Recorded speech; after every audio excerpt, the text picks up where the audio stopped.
Are you running Facebook ads but not getting accurate data? Then you might be losing sales without even realizing it. In this video, I will explain why you should start using Conversion API. Hi, I am Nazmul and welcome to my channel Marketing with Nazmul. Today, I am going to share the key benefits of using Facebook Conversion API. First, better tracking.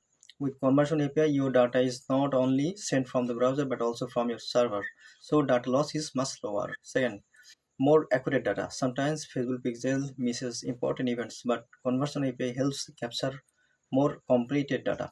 Third, better ad performance. When Facebook receives better data, it can optimize your ads more effectively, which means better result. Fourth, lower cost. Accurate tracking helps reduce wasted and spend, so your cost per result can go down.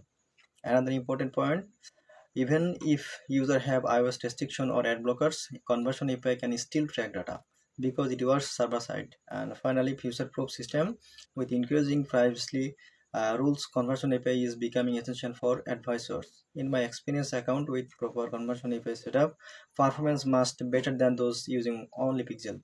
If you want to improve your Facebook ads performance and fix your tracking issues, I can help you set up Conversion API properly. Just send me a message. If you found this video helpful, don't forget to like, comment and subscribe to my channel Marketing with Nazmul. Thanks for watching. See you in the next video. Thank you so much. Assalamu alaikum.